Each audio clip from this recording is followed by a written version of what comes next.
오랜만에 또 찾아주셨습니다. 이렇게 생방으로 함께하는 것은 진짜 더더욱 오랜만입니다. 그러니까요. 네. 유시민 작가님, 박수로 맞이하겠습니다. 네. 안녕하세요. 오랜만입니다. 네, 그러네. 네. 최진봉 교수가 떠났습니다. 왜? 같이 안 내가 본인 방송 보고 있으니까 좀 쫄리나 봐. 좀 부담스러운가 봐요. 그렇게 됐습니다. 네. 유독 오늘 일정이 많으시대요. 예, 오늘 좀 워낙 또 약속을 많이 잡은 것 같더라고요. 네, 고맙습니다. 요즘 어떻게 잘 지내고 계신가요? 예, 저는 뭐 먹고 사느라고 좀 바빴어요. 그래가지고 지난번에 이제 어떤 책 때문에 여기 나왔었잖아요. 예. 그거 하고 나서 제 책 일정이 자꾸 뒤로 밀려가지고 아이고. 그 원고 쓰느라고 지금 이제 다 해놓고 지금 나왔습니다.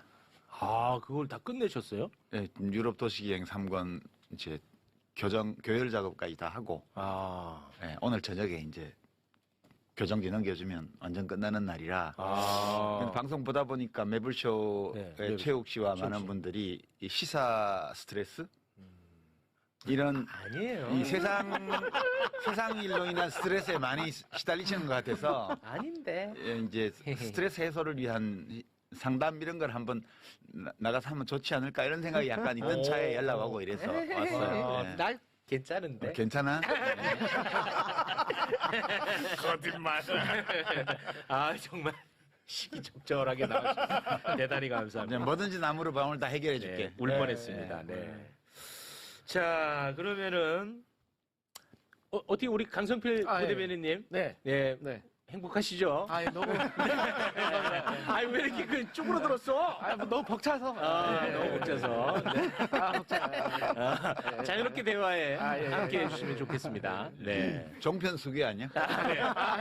근데 우리 강성필 부대변인 같은 분들, 진짜 우리가 조금 인정해줘야 될 게, 네. 그 종편에서, 네. 그 최전선에서 싸운다는 건 쉬운 일 아니거든요. 맞아요. 진짜 고생 그럼요. 많이 하십니다. 맞아. 몸 버리면서 하는 거요. 네, 진짜 몸 버리면서 하는 거야. 맞잖아요, 솔직히. 맞습니다. 예. 네. 항상 응원하고 지지합니다. 감사합니다. 고맙습니다. 화이팅! 파이팅입니다. 자, 그러면, 우리 박구영 교수님. 네. 이번 선거의 의미, 요런 거 또 부여하는 거 좋아하잖아요, 철학자들. 우리가 지금 선거의 의미를 부여한 거는 내란 청산하고 이재명 정부에 힘 실어준다. 네. 요 정도에서 마무리를 지었거든요. 네. 이번 선거의 의미를. 철학적으로는 여기다 또 살 더 붙일 거 아니에요. 그러니까 대한민국이라는 국가 체계가 급격하게 변화를 겪고 있는데 그에 부합하는 선거가 이루어지느냐 못 이루어지느냐. 또 다른 말로 하면 더불어민주당이 현재의 대한민국의 변화를 지속적으로 이끌어갈 만한 정당으로 태어나느냐 그렇지 못하느냐 하는 중대한 선거가 있다고 저는 봅니다. 그래서 간단한 문제의 출발점을 생각해 보면 그러니까 지난번 박근혜 탄핵, 대선, 문재인 정부 탄생, 그 다음에 치러진 지방선거, 이번에 윤석열 탄핵, 그 다음에 대선, 그리고 지방선거 똑같았거든요. 네네네. 거의 똑같은데 결정적 차이가 있어요. 결정 차이가 뭐냐면 네. 지난 지방선거에서는 대체적으로 국민의힘 전신 정당이 대체적으로는 정당 지지율이 20%를 넘은 적이 없어요. 그러니까 각 후보가 뭐 꽤 많은 표를 받은 적은 있지만 정당 지지율은 대략 15%에서 20%를 못 넘었어요. 근데 지금은 여러 조사에서 보면은 35%를 넘고 있습니다. 이 차이가 뭐냐 이거죠. 오히려 내란이 있었는데도. 네. 그러게요. 왜 차이가 뭐냐? 그러면 가장 큰 차이는 지난번에는 저는 그렇게 생각해요. 적어도 최소한의 동양적 관심 왔을 때 동양적 정의관이라는 게 있거든요. 동양에서는 오랫동안 정의의 핵심을 부끄러움을 아는 거예요. 부끄러울 때는 부끄러움을 아는 거. 그런데 그게 지난번 박근혜 탄핵 이후에 보수가 부끄러움을 어느 정도는 인정했다고 봐요. 그래서 일정한 부분은 혼동과 혼재 속에서 해체돼가는 과정이었거든요. 그런데 그때 자기들이 실패했다고 보는 거고, 그러면서 지금은 인정해서 실패했다. 네, 그래서 실패했다고 보고 오히려 지금은 뭘로 뭉쳐 있냐면 일정하게는 분노로 뭉쳐 있는데 분노가 신념화된 형태인데 그게 뭐냐? 극우를 박근혜 정부 때까지만 하더라도 극우를 사용하고 이용했어요. 거기서 멈췄어요. 그런데 윤석열 정부가 한 가장 큰 잘못된 일은 뭐냐면 극우를 제도화한 거예요. 극우를 제도화한다는 건 무슨 말이냐? 예전에 우리 작가님하고 저하고 파시즘 같이 논의한 적도 있지만 유럽 파시즘에서 가장 큰 깨달음은 뭐냐? 극우를 제도화하는 순간 언제든지 그 나라는 파시즘에 의해서 지배될 수 있다는 거예요. 그럴 수 있겠네. 그게 실제 유럽 사람들의 합의고 그래서 지금 유럽 사람들은 저 독일이나 프랑스나 이태리 사람들은 어떤 경우에도 극우와 연정하지 않는다는 거거든요. 그런데 그걸 윤석열이 깨뜨렸어요. 윤석열이 실질적으로 저는 극우와 연정 형태를 갖다고 보거든요. 다른 모든 합리적인 진보 세력과 중도 세력과는 중도나 보수와는 결별하면서 오히려 극우를 제도권 안으로 끌어들였다. 그리고 그 결과가 지금 우리가 보고 있는 거라는 거거든요. 이건 약간 저는 동의 안 되는데. 동의 안 돼. 야, 동의한대요. 이렇게 가기 전 거라고 생각도 못했습니다. 왜냐하면 지금 국민의힘은 당은 극우와 뭐 제휴한 게 아니고 그 자체가 극우예요. 원래부터. 애초에. 대한민국 설립 이후부터 지금까지 계속해서 계속해서. 극우였어요. 노골적으로 극우 성향을 드러내냐, 좀 슬슬 문제를 감추냐, 그 차이만 있었던 거지. 그 지난번 윤석열의 내란은 그냥 눈치 없이 그냥 드러내버린 거지. 그 이제 이명박 같은 사람은 살살 감추면서 했고, 네. 뒤로 그 짓을 했잖아요, 전부 다. 극우의 제도화라는 게 다 국정원 그때 이용해가지고 뭐 맞습니다. 극우 양성하고 네. 일베놀이 만들고 이런 게 다 네. 이제 밑에서 안 보이게 한 거고 겉으로는 뭐 지산에 올라가서 아침 이슬 부르면서 뭐 눈물을 흘렸습니다 이런 거짓말도 하고. 근데 지금 윤석열은 그 정도의 능수능란함이 없어가지고 그냥 자신의 얼굴을 그냥 드러내버린 거지. 그러니까 그 저 정치 세력은 태동할 때부터 지금까지 변함이 없어요. 제가 보기에. 그냥 약간 예전보다 네. 사회에서 차지하는 지분이 좀 줄어든 거지. 그러니까 분칠이라도 했느냐, 아예 분칠도 안 하느냐. 예, 그런 차이고 이제 이런 세력이 유럽에 갖다 놓으면 모든 우파 정당들이 손을 잡지 않으려고 하는 극우 정당이에요.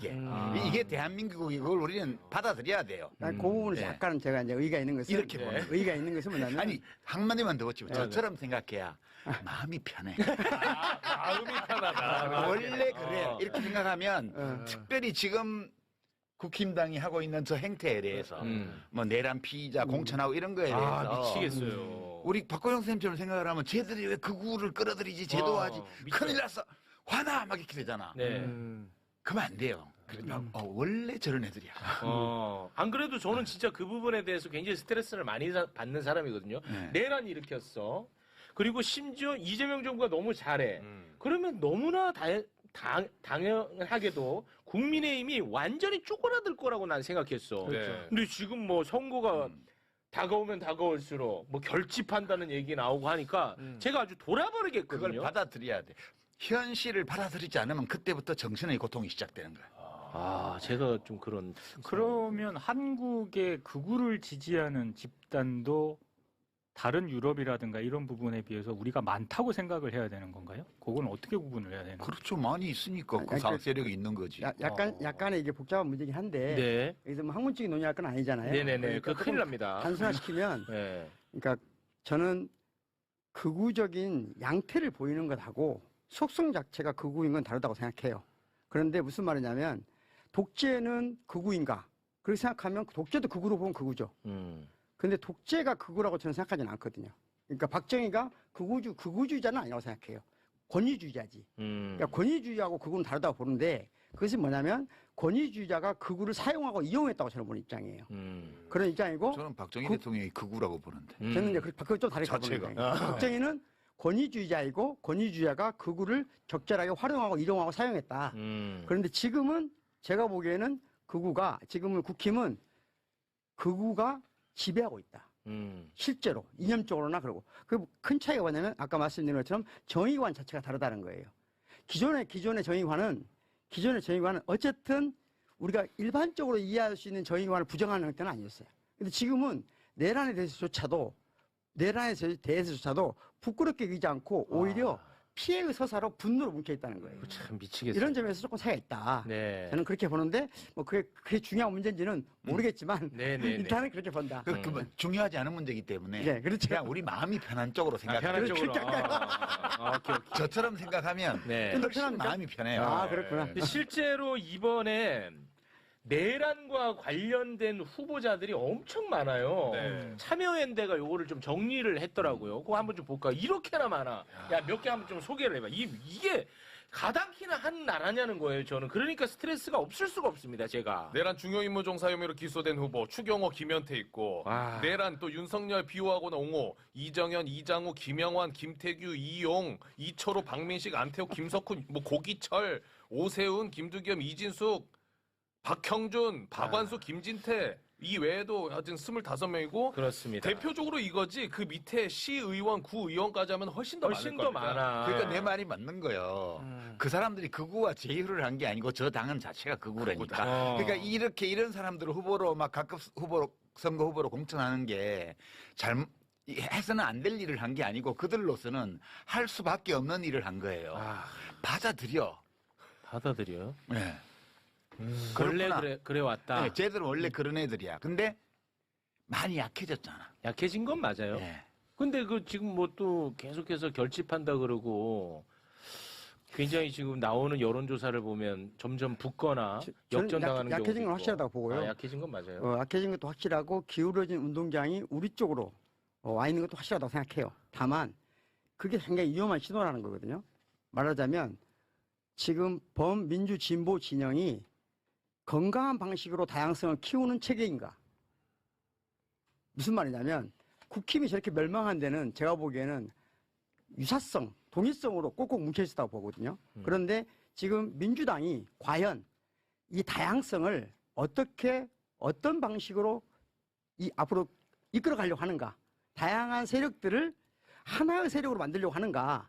다양한 세력들과 공존하는 방식으로 범민주 진영을 이끌어 가려고 하는가? 그 기로점에 서 있다고 생각해요. 아, 그러니까 국민의힘이 쪼그라든 만큼 예. 민주당은 좀 더 넓어질 텐데 예. 이거를 굉장히 다양해질 거 아닙니까? 그렇죠. 이걸 어떤 식으로 함께 갈 것이냐. 이 그렇죠. 문제가 굉장히 심각한 굉장히 문제라는 중요한 거예요. 문제가 됐다. 와, 정리 진짜 잘하신다. 맞아요? 역시. 예. 진짜 와, 우리 강성필 지금 부대변인 네네네.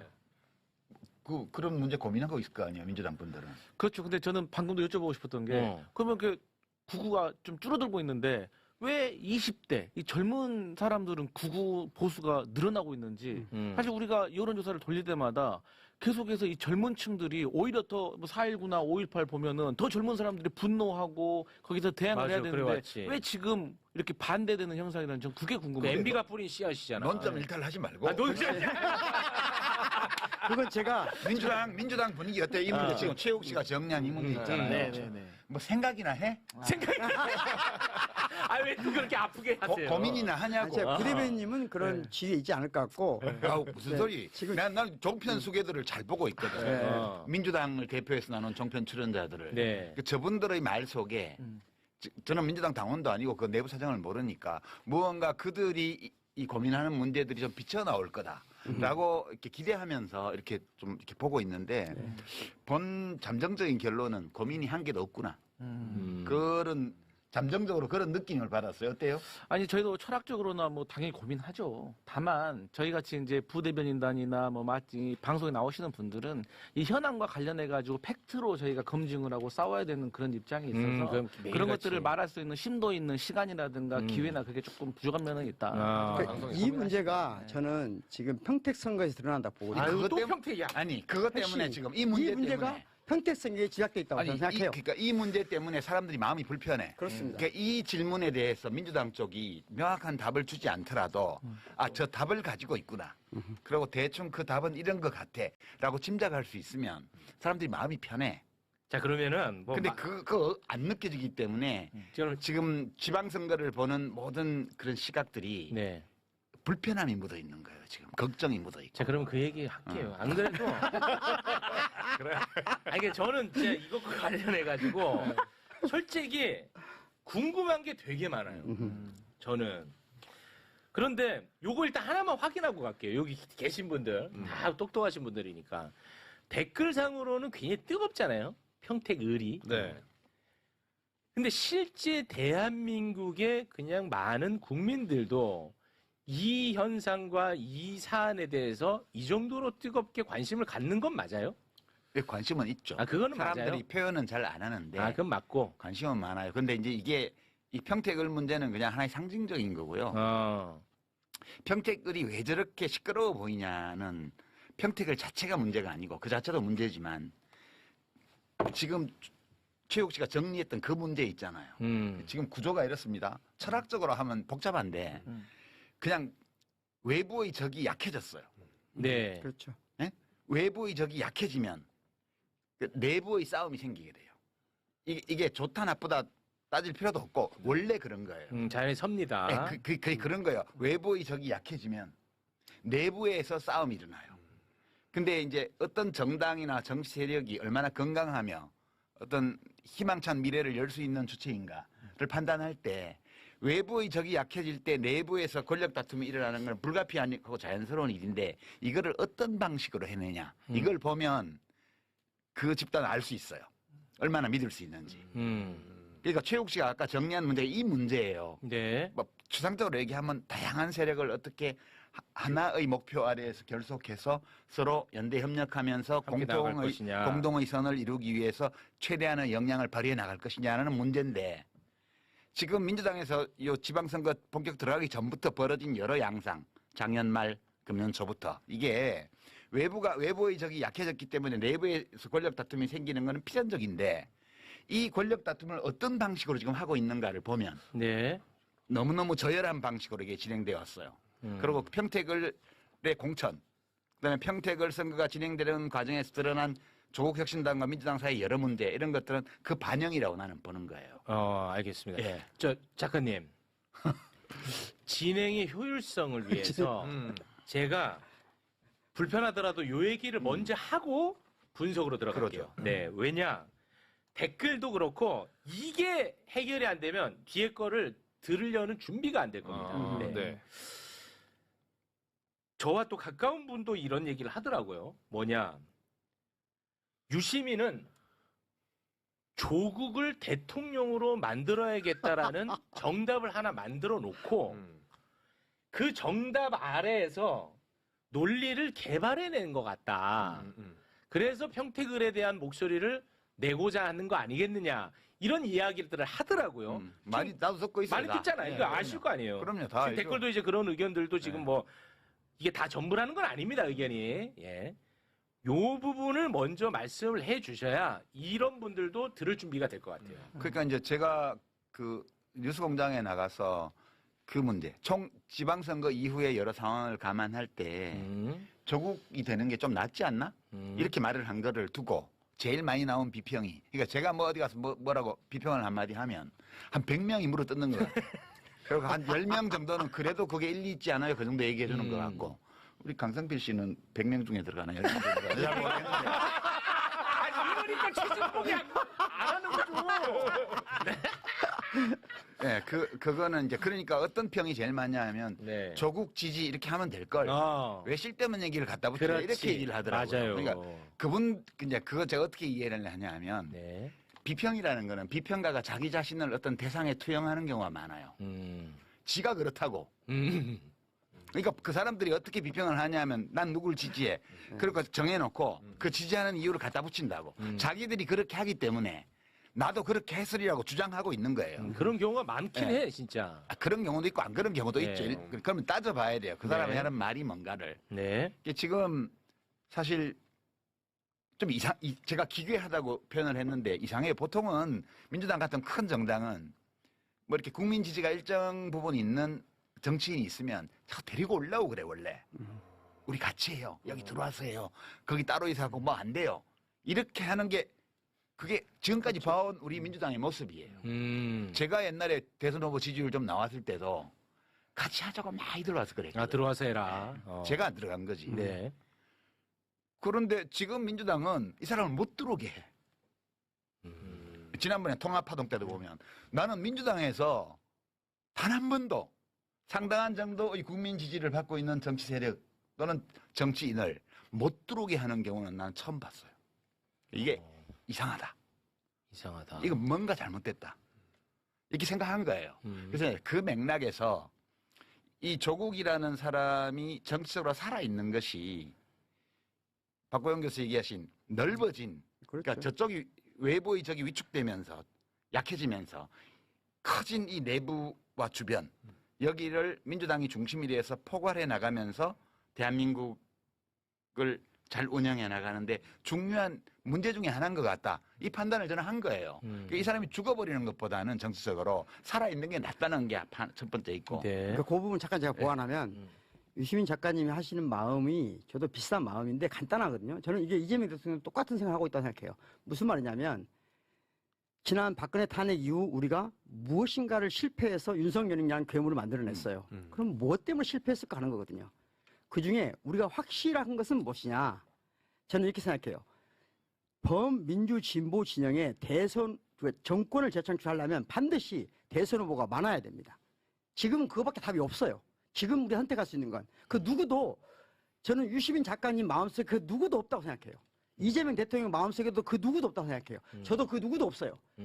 저희는 저 같은 사람들은 그냥 대선 후보가 대선급 후보들이 잘 생겨났으면 좋겠다. 네. 그래서 마지막에 극적으로 잘 싸웠으면 좋겠다. 그리고 그 중에 누가 되든 우리는 그 사람을 향해서 그 사람을 데리고 정권 그렇죠. 재창출한다. 누가 이게 되든 자연스러운 거 아니에요? 상관없어요. 네. 이게 너무나 자연스럽잖아요. 저도 거기 한 표 던지는데. 저는 대통령도 똑같다고 생각해요. 아니, 근데 대통령 얘기는 굳이 하지 마시고. 제가 이 얘기를 하냐면 대통령이 다른 마음을 먹었을 리가 저는 1도 없다고 생각하는데 그걸 왜곡한 사람이 저는 딴 마음이 있다고 보는 거예요.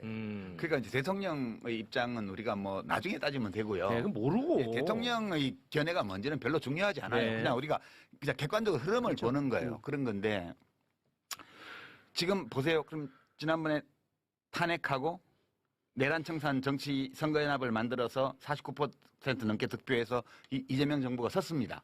지난 대선 때는 일치 단결에 있었어요. 그렇죠. 네. 그렇죠. 범민주 진보 진영이. 네. 네. 근데 저쪽이 약해졌잖아요. 이제 대선 끝나고 나서. 그렇죠. 대통령 인기가 높아요. 지지율이 높아요. 국민들이 정부를 신뢰하고 있어요. 네. 이따 우리 데이터 보겠지만 MBC 여론엠 보면 지난 1년간의 국정수행 지지율은 60대 30이에요.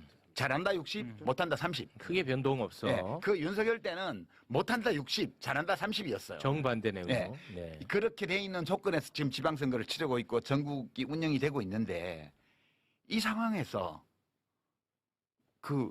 이쪽 내부를 보면 엄청 느슨해졌습니다, 지금. 이게 이제 아까 얘기한 외부의 적이 약화되면 내부의 균열이 생기는 증상이에요. 어쩔 수 없어요. 이 어쩔 수 약화되는 없죠. 건 불가피해요. 네네. 그러면 외부의 적이 약화된 상태에서 이 범민주 진보 진영의 결속과 연대, 연합 또는 조율 이런 것들을 할 수 있는 어떤 걸 만들어내야 돼요. 근데 그 책임은 주로 민주당에 있죠. 민주당이 압도적인 비중을 갖고 있기 때문에. 그렇죠. 근데 민주당이 이 일에 대해서 하나도 안 해요. 아무것도 안 해요. 그러고 필요할 때는 작은 정당들을 끌어다 쓰고 국회에서. 지금까지 해온 양상은 뭐냐면 아무것도 안 합니다. 양상은 뭐냐면 중도나 우파적 성향을 갖거나 심지어 약간은 위험한 정도의 우파적 성향을 갖는 사람들을 끌어다 썼어요.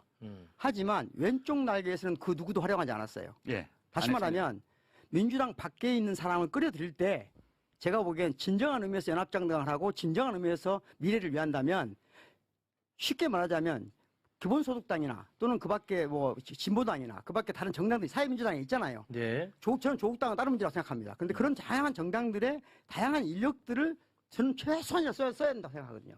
근데 그런 재수가 없었어요, 전혀. 정당도 없었고 정부도 없었어요. 근데 이제 그 문제보다 더 심각한 거는 이렇게 진단을 누가 하잖아요. 예. 그러면 지금 어떤 네트워크가 만들어져 있냐면 지금 언론은 조국에 불리한 보도는 옛날에 엄청나게 많이 했고 지금도 많이 하고 있어요. 그러나 조국의 경쟁자에게 불리한 사건은 어떤 사실이 나와도 거의 보도 안 합니다. 지금도 마찬가지예요. 그러니까 일부 언론, 그다음에 일부 뉴미디어, 정치 채널들, 일부 비평가들, 일부 정치인들, 민주당 안에 일부 정치 세력들, 여기가 제가 느끼기에는 네트워킹이 돼 있어요, 이미. 경위는 모르지만. 그래서 지금 이 지적을 하잖아요. 그러면 가짜 정보로 이걸 논박하는 방식으로 일제히 합니다. 예컨대 지금 정구영 선생님, 박건 선생님 얘기했는데 왜 안 갖다 썼어? 갖다 썼잖아. 이런 식으로 반박합니다. 그러면서 그 노동부 장관은 뭔데? 노동부 장관은 정의당이야. 옛날에. 지금은 당적을 모르겠지만. 정의당이고 정의당은 지난 대선 때 연합 안 했어요. 그렇잖아요. 네. 그다음에 배진교 비서관. 그 사람은 정의당 하다가 민주노동당 정의당 하다가 민주당으로 왔던 사람이잖아. 그러니까 완전히 사실이 아닌 것들을 가지고 지금 걱정이 되어서 지금 그러니까 박고영 선생님도 그렇고 저도 그렇고 예, 연합 걱정이 되는 거야 앞으로가. 앞으로 걱정돼요. 예, 건강한 걱정이 되어서 연합은- 이걸 비평을 하면 예, 그 비평의 취지를 받아들여서 논의를 하는 게 아니고 네. 이 비평 자체를 비평한 사람의 인격을 공격해서 깔아뭉개는 방식으로 네트워크 전체가 대응하고 있어요 지금. 그래서 그러면은 그 네트워크가 존재한다면 예. 느슨하든 아니면은 아주 제대로 꽉 네트워킹이 돼 있든 간에 예.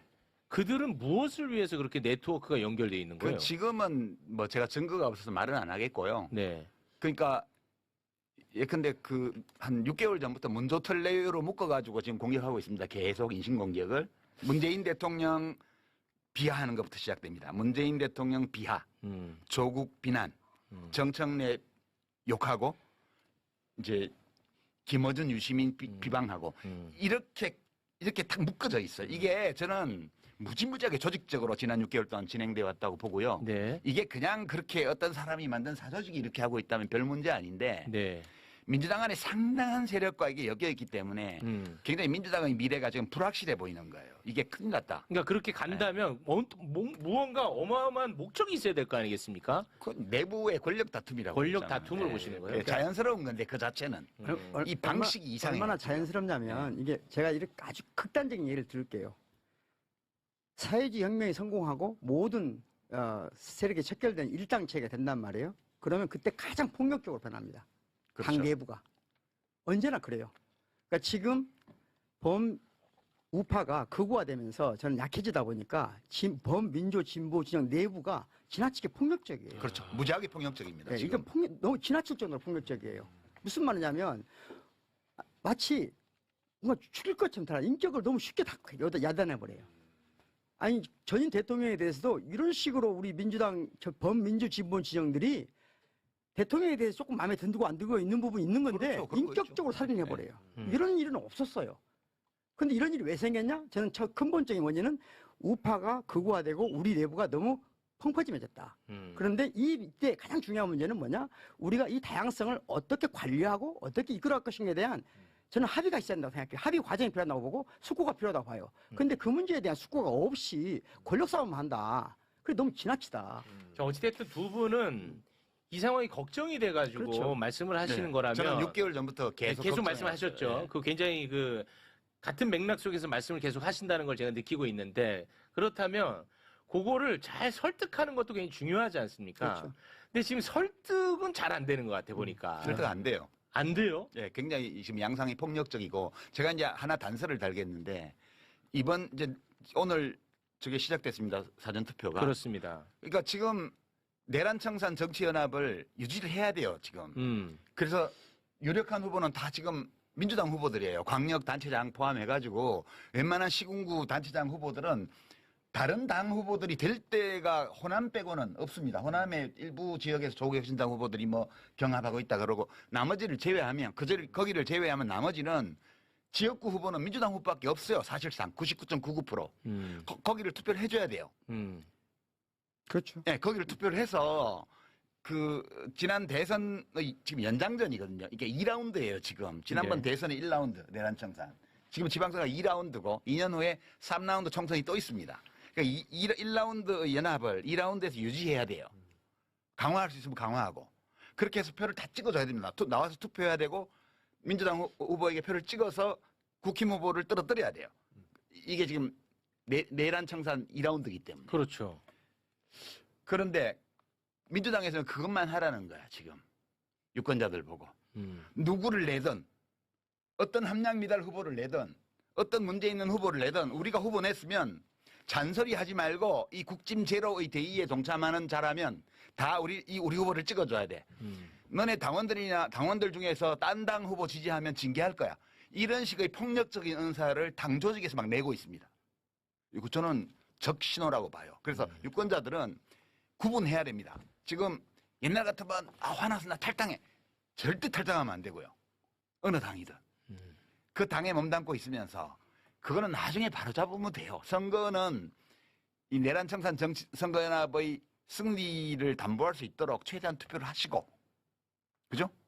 그다음에 평택을해서 누가 되냐? 무슨 상관이 있어요, 솔직히? 아니 여야 구도가 변하기를 합니까? 뭐가 바뀌어요? 입법권과 관련해서는 이번 지금 보궐선거 10몇 개 있는 지역이 어떤 결과가 나더라도 국회의 입법권 행사에는 아무 영향이 없어요. 네. 그래서 이거를 의식하는 사람들이 그 뒤를 생각할 때 다시 국회에서 검찰개혁을 완수하고 그다음에 3라운드 2년 후에 총선 때 또 연대연합을 만들어내는 그다음 또 대선까지 가는 이걸 내다보는 당원들이나 지지자들은 이걸 걱정해서 지금 평택에서 고민하는 거거든요. 자기가 민주당 평소 지지자고 당원임에도 불구하고 정말 민주당 후보를 찍어야 돼. 이 고민하는 마음을 알아주고 그분들에게 우리도 그런 고민을 하고 있다고 얘기를 하고 그럼에도 불구하고 우리 당 후보니까 찍어달라고 부탁하는 거는 가능해요. 근데 니네 안 찍으면 징계할 거야. 이런 태도는 저는 민주당 계열의 정당에서는 처음 봤어요. 그건 제가 알기로는 걷어들인 것으로 알고 있어요. 처음에 그 경기도당이 네, 그런 네. 식으로 성명서를 냈는데 그건 제가 보기엔 폭력적이거든요. 알겠습니다. 제가 그러면 약간 좀 논의를 조금 그러면 좁혀가지고 요 우리 강성필 부대변인님한테 한번 좀 질문을 하겠습니다. 그 민주당 정치인 중에서도 이런 얘기를 하는 사람이 있어서 네. 제가 한번 이 세계관이 제가 정리가 안 돼서 한번 좀 여쭤보는 건데 평택을 김용남 후보가 민주당 후보니까 그렇죠. 김용남을 우리가 반드시 당선시켜야 된다. 네. 그건 이상할 게 없어요. 그럼요. 그런데 같은 사람입니다. 네. 그런데 전북도지사는 무소속 김관영 후보가 되면 안 될 거 아니에요. 이 논리라면. 그렇죠. 근데 이거에 대해서는 또 굉장히 반대하는 듯한 발언을 하거든요. 그러니까 김관영에 대해서 뭔가 좀 기우는 듯한 발언을 한단 말이에요. 이게 안 맞잖아, 두 가지가. 그렇게 말하는 사람은 안 맞죠. 하지만 저처럼 평택에서도 우리 김용남 후보가 당선되어야 한다. 그리고 전북에서도 이원택 민주당 후보가 당선되어야 한다. 그거 굉장히 라는 일관성 사람은 있잖아. 저는 뭐 그러니까 전혀 거리낌이 없습니다. 논리의 정합성이 있잖아요. 네. 근데 제가 말씀드린 이거를 어떻게 설명할 것이냐. 그러니까 제가 이걸 뭐 비난하자는 게 아니라 네. 진짜 궁금해서 여쭤보는 거예요. 그런데 이 평택에서의 우리 민주당 후보에 대한 결함 그리고 전북에서의 우리 후보에 대한 결함 혹은 그 후보를 선정하는 과정에 있어서의 미숙함 이것은 지도부가 나중에 책임을 져야죠. 하지만 지도부가 이미 그걸 결정을 했는데 결정하기 전에는 내부적으로도 말이 많았습니다.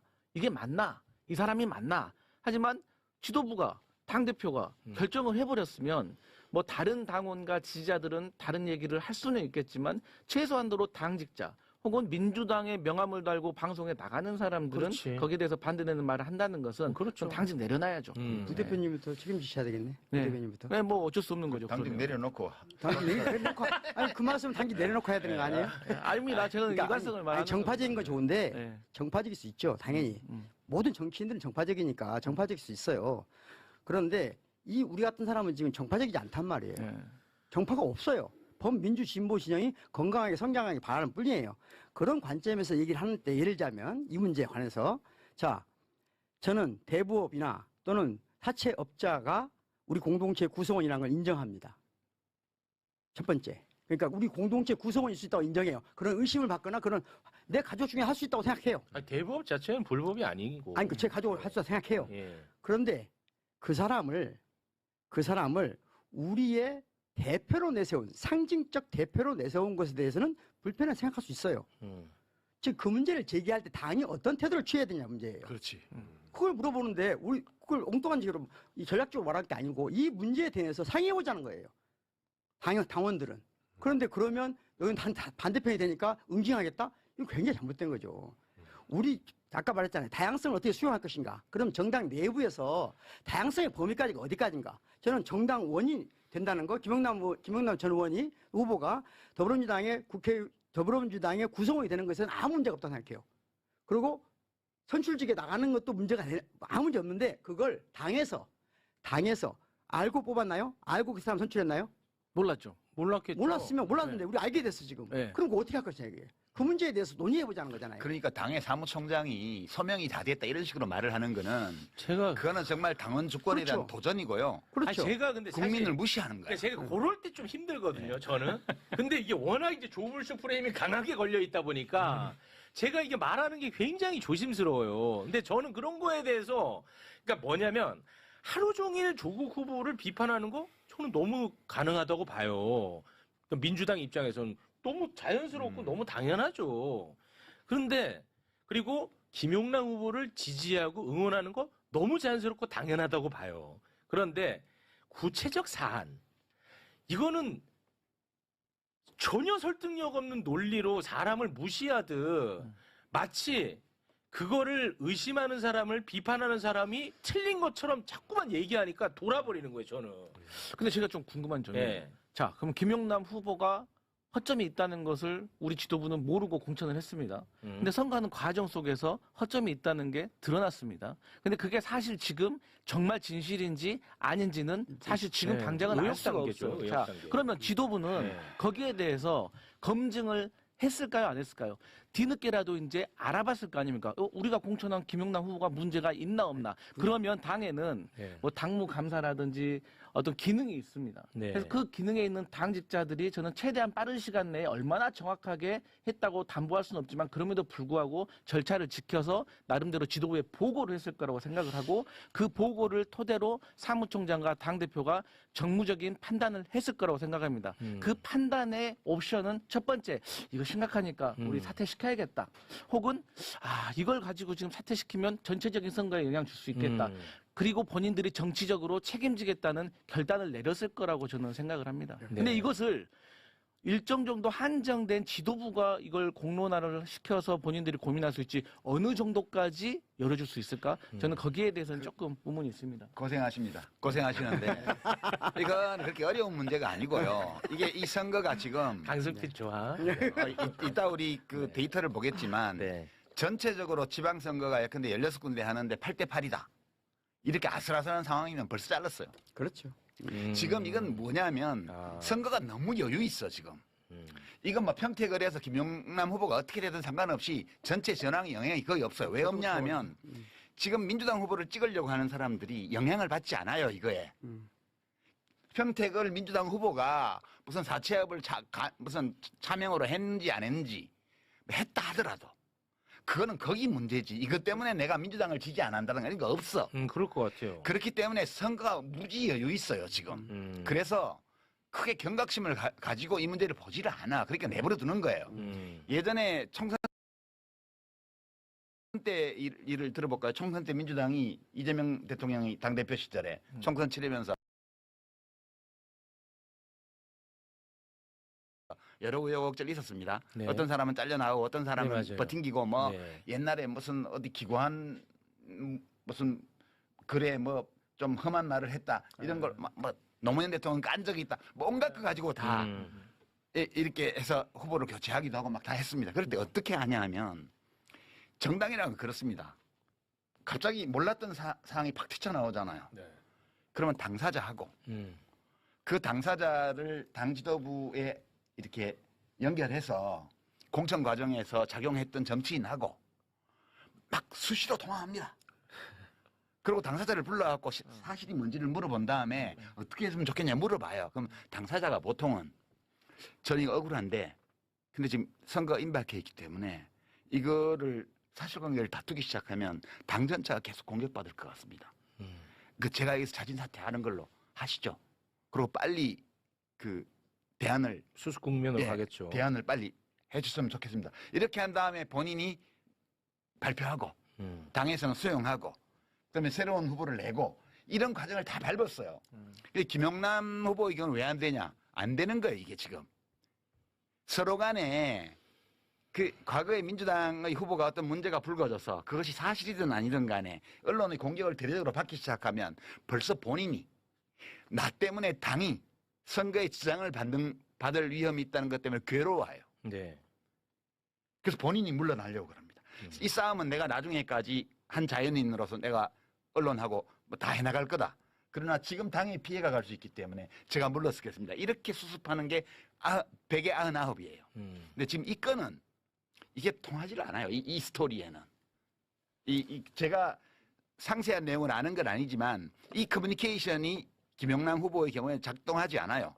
그리고 이제 김용남 후보하고 어릴 때부터 대학생 때부터 잘 아는 뭐 어떤 도당위원장이나 이런 사람들은 계속 김용남 커버치는 뭐 무슨 당원들 협박하는 그런 성명이나 내고 있고 당 사무총장은 별 문제 없다는 식으로 얘기하고 지금 이렇게 작동하고 있는 거여서 이거는 김용남이 되고 안 되고 문제가 아니고 야 민주당 큰일이다. 그렇죠. 어떻게 하면 좋으냐 이거. 그러니까 제가 생각하기에는 그건 거예요. 사람마다 다 이 문제를 바라보고 문제를 제기하는 방식이 다른데 제 관점은 그런 거예요. 아까 다양성을 어떻게 관리할 것인가? 그러면 첫 번째 여러 가지 민주 진보 진영 내에도 다양한 정치 세력이 있잖아요. 그렇죠. 그 세력과 어떤 형식으로 포용하고 포섭하고 동화시킬 것이냐 아니면 인정하고 존중하고 연대할 것이냐. 이 첫 번째 문제고요. 두 번째 문제는 뭐냐면 내부로 들어온 사람들을 어떻게 관리할 것이냐 문제거든요. 그러면 김용남 후보의 경우 우리 민주당의 당원이고 민주당이 활동하는 건 오케이. 그런데 선출적으로 내세울 정도의 앞으로 이런 후보를 알게 됐을 때 우리가 선출적으로 내세우는 것이 민주당이라고 하는 정체성이 맞냐라고 하는 것을 당원이 그런 심각한 문제식을 제기하는 건 너무 자연스러운 거 아니에요? 자, 그럼 여기서 제가 질문 하나 드릴게요. 만약에 평택을에 김용남 후보가 출마했어요. 그런데 조국혁신당의 조국 후보가 안 나왔어. 그런데 김용남 후보의 이런 문제가 수면 위로 올라왔어. 그럼 이 문제에 대해서도 이게 굉장히 지금처럼 이렇게 시끄러웠을까? 이런 거를 얘기하는 분들도 많더라고. 그러니까 결국은 이게 무슨 질문이냐? 결국은 조국을 지키기 위해서 김용남을 희생시키는 거 아니냐? 저는 반대로 말하겠습니다. 반대요? 만약에 그런 경우라면 저는 사퇴했을 거라고 봅니다. 아, 오히려 사퇴했고 더 쉽게. 다시는 왜냐하면 지금 진보당 후보가 있거든요. 마음 편하거든요. 그렇죠. 지금은 조국이 있기 때문에 못하는 거예요. 냉정하게 말하면. 조국은 대선 후보라고 생각하기 때문에 민주당 많은 정치인들이 긴장하고 이 사태를 보기 때문이거든요. 제가 보기에는 솔직히 말씀드리면 셋 중에 누가 되나 저 같은 사람 아무 관심 없습니다. 김용남이 되나 조국이 되나 김재현 후보. 김재현 후보가 되나. 그런데 유이동만 아니면 됩니다. 그렇죠. 저는. 그렇습니다. 저는 그렇습니다. 냉정하게 예. 우리 그런 거예요. 네. 그러면 김용남 후보가 문제 있으면 문제 있는 것만 처리하면 끝나는 거예요. 근데 왜 안 하고 있냐? 조국 때문에 안 하는 거거든요. 조국이 없었다? 제가 보기에는 김용남 후보는 반드시 사퇴시켰습니다. 제가 보기엔 그래요. 근데 제 그리고 생각에는- 진보당 쪽으로 진보당이 되면 안 됩니까? 예를 들자면 당시에 안 될 네. 거 없지. 안 될 거 없죠. 지난번에 총선 때는 세종시에서 민주당 후보 그렇죠. 그 재산 신고 잘못했다고 해서 바로 날려버리고 김종민 무소속 그렇잖아요. 후보한테 다 해서 당선시켰잖아. 네. 그렇게 하면 되는 거지. 네, 우리 아니 근데 부대변인님. 전 두 분 말씀 들으니까 그나마 다행이고 희망은 보이네요. 뭐야? 아니 그러니까 뭐 사실 유이동만 아니고 누가 돼도 그럼요. 상관없다라고 하면 이건 얼마나 평화로운 일입니까? 그렇죠. 맞아요. 나는 그렇게 생각한다니까. 우리 아니, 정말 당했어요. 다행인 것 같아요. 맞아. 네, 그러니까 더 이상 뭐 이걸 인상 쓰고 얘기할 필요도 없는 건데 다만 민주당 안에 많은 당원들과 지지자들은 이 이제 조국 후보께서 처음에 출마를 하셔가지고 이제 김용남 후보에 대해서 네. 많이 우리가 소위 쉽게 말하는 네거티브로 이제 공격을 하는 거 아니냐. 그러니까 본인께서 계속 주장을 하셨고 우리도 민주당도 공감하고 있는 국힘 제로를 하셔야 되고 그 선봉에 섰었고 지난 총선에서 우리와 함께 잘해가지고 세빙선을 잘 하셨던 분이 갑자기 이 김용남 후보를 차라리 정책적인 우위로 능력 면에서 압도를 해주면 되는데 그러면 모든 당원과 지지자들 편한데 이게 자꾸 네거티브로 흐르니까 이게 결론 이 과정 속에서 일부 당원과 지지자들이 다른 오해 이상한 감정이 생겨버린 거예요. 그러다 보니까 이 지도부도 이 돌발 변수라고 일종으로 쉽게 표현하면 이 문제에 대해서 오해받을 수도 있다는. 그러니까 그들도 유이동만 아니면 되는데 갑자기 여기서 김용남의 작든 크든 어떤 하자를 가지고 내려버리면 이거 다른 생각하는 거 아니야? 라는 오해가 있고 그 지도부도 정치를 해야 되고 미래를 생각하는 사람들이니까 또 다 자기들 자기의 정무적인 판단을 하는 겁니다. 네네. 그렇기 때문에 저는 그 부분이 매우 아쉬웠다. 저는 그렇게 생각해요. 부대변인 훌륭합니다. 민주당 안에서 조국이라는 사람이 후보로 안 나왔으면 사실은 김용남이 아니고 다른 사람이 나왔을 거예요. 그렇죠. 이게 너무나 뻔한 거거든요. 조국 때문에 김용남이 나온 거예요. 그렇게 또 연결됩니까? 네, 그렇죠. 이게 지금 뭐야? 아니 우리가 지금 이 공론의 영역에서 솔직하게 얘기를 해야 되는데 그렇죠. 지금 네네. 가면 무도회를 하는 거야. 이게 평택을에 대한 정치 비평은 비평가들이 거의 대부분이다. 종편이나 유튜브에 나와서 가면 무도회를 하고 있어요. 정확하게 얘기하자고요. 조국이 아니고 다른 후보가 예컨대 그 조국 혁신당에서 여기는 당신들 귀책 사유 있는 데니까 우리 당에서 누구 후보 낼게 이렇게 해서 냈다고 쳐요. 네네. 그럼 민주당 양보했을 수도 있어요. 양보할 수도 있고 그리고 이왕 후보 나왔을 수도 있고. 생각해봐요. 아니 거기 국힘 제로라는 대의를 위해서는 그러면 조국 후보가 이렇게 했으면 좋겠다 그런 얘기 하잖아요. 제일 좋은 방법은 민주당이 공천을 안 했으면 돼요. 거기에. 민주당이 단 한 개라도 이번 지방선거에서 자기 몫을 내놓은 데가 있어요? 없죠. 한 군데도 없습니다. 그러니까 내가 조국 씨한테도 처음에 조국 혁신당 만들 때부터 이걸 경고를 했어요. 나한테 자문하러 왔을 때 민주당 무서운 정당이다. 민주당이 얼마나 무서운 정당이냐 하면 국힘당 계열과의 정당과 싸울 때는 사자 같지만 거기 않고 이쪽 진보 진영 안에서 다른 군소정당하고 싸울 때는 늑대다. 자기 살코기, 자기 먹을 고기, 살코기 한 점도 양보 안 한다. 그래서 민주당하고 지역구에서 부딪히게 되면 뼈가 가루가 될 거라고. 그거는 좋고 나쁘고를 떠나서 현실이에요. 이게 정치는 권력 투쟁이기 때문에 민주당으로서 그렇게 갈 수밖에 없는 거예요. 근데 창당할 때부터 이 말씀 하셨었어요. 민주당은 모든 정당이 그러듯이 민주당도 그래요. 이거 진보 보수를 막론하고 현실 정치의 정세는 그럴 수밖에 없어요. 대표님하고 작가님하고 저하고 비슷한 관점은 뭐냐면은 범민주 진보 진영에 대한 우리 애정이 있잖아요. 그러면 그 애정은 뭐냐면은 큰 집은 좀 큰 집 땅에 행위하고 작은 집은 작은 집 땅에 행위해서 잘 어울려 살자는 그렇죠. 거거든요. 아, 그럼요. 그게 우리 길이잖아요. 근데 큰 집 내부의 권력 싸움 때문에 이런 식의 모습을 계속 보이는 게 좋냐. 사실 큰 집 내부에 지금 누가 대장되냐 때문에 이 모든 걸 아니, 지금 그렇다는 것만 지적하고요. 네. 그 문제는 어차피 지방선거 끝나고 그건 8월 전당대회 가면서 이제 겉으로 드러나게 돼 있어요. 그때 가서 더 커져? 예, 당원들이 그만해 이제. 아니 그래서 그때 가서 이제 당원들이 그 결정하면 얘기를 되고 다음에 어쩔 수가 하더라도 없어. 아니 제가 하나만 좀 네. 말씀드릴게요. 이거는 솔직히 좀 지긋지긋한 질문인데 제 주변에 있는 뭐 이름 밝히지 않겠습니다. 네, 그 친구도 뭐 이래 복잡한 얘기하다가 항상 저한테 물어보는 게 있어요. 내가 답할 수도 없는 질문이야. 유시민 작가는 친문 부활을 위해서 저러는 거 맞냐? 이걸 계속 물어봐요. 내가 뭐 알 수도 없고 나는 뭐 유시민 작가님이랑 같이 만나고 뭐 그런 관계가 아니니까 오늘 방송도 아마 댓글에서는 무슨 뭐 사전 교감하에 뭐 한 줄 알 거야. 근데 전혀 그런 거 아닌데 또 다시 한번 여쭤봅니다. 왜냐? 이게 거의 만능 언어처럼 활용이 돼요. 그러니까 매우 폭력적이에요. 지금 예. 얼마나 폭력적이냐면 제가 사실 지난번에 나왔을 때 오윤혜 씨하고 할 때 오윤혜 씨가 한 말 중에 내가 그냥 넘겨버렸어요. 그때 네. 뭐 이재명 대통령 연임해야 되는데 벌써 뭐 차기 주자 얘기하고 이러니까 서운하다. 서운하지 않냐 이런 얘기를 하더라고요. 이재명 대통령 연임 불가능해요. 물론 정치 철학적으로 보면 국민 주권이기 때문에 지금 헌법의 부칙조항 이 개정 당시의 대통령에게는 임기와 관련해서 이 변경을 할 경우에 적용 안 된다고 돼 있는 부칙조항조차도 그것도 다 헌법 개정 대상이기 때문에 된다고 주장하는 사람이 있긴 해요. 근데 또 반명으로 가겠네. 이런 얘기를 왜 또? 그냥 할 얘기만 하세요. 헌법적으로 보면 네. 아니 내가 하는 얘기는 이재명 대통령의 연임은 헌법적으로 불가능해요. 나도 이재명 대통령 연임했으면 좋겠어. 근데 불가능한데 그것이 가능한 것처럼 전제를 두고 그리고 그것을 가로막는 자로 조국, 문재인, 유시민, 김어준 이런 자들이 다 그거를 가로막고 있다는 식의 언설을 공유하면서 네. 이런 어리석은 얘기들을 해대는 거예요. 사람들이 많은 사람들이. 근데 그러니까 굉장히 많습니다. 그 얘기하는 사람 보고 물어보세요. 친문이 누구냐고. 조국. 그러니까 그러면 조국 대통령 만들려고 그러냐 이렇게 말하면 되지. 왜 친문을 갖다 찍어 바르냐고. 지금 가장 최근의 조사를 보면 작년에 나온 거 전직 대통령 중에 누구 좋아하냐 물어보면요. 네. 제일 최근 조사는 노무현 대통령이 40%입니다. 그리고 그 뒤에 김대중 대통령, 문재인 대통령에서 합쳐서 55%가 넘어요. 네. 박정희 대통령 25%예요. 박근혜 0. 이렇게 나왔습니다. 와 진짜 0이에요 또. 그러니까 간만에 웃었네. 그러니까 무슨 말이냐면 지금 우리 소위 말하는 민주 진보 진영이라고 하는 여기는 어떤 전직 대통령을 좋아하느냐는 그 사람의 인생관을 보여주는 거거든요.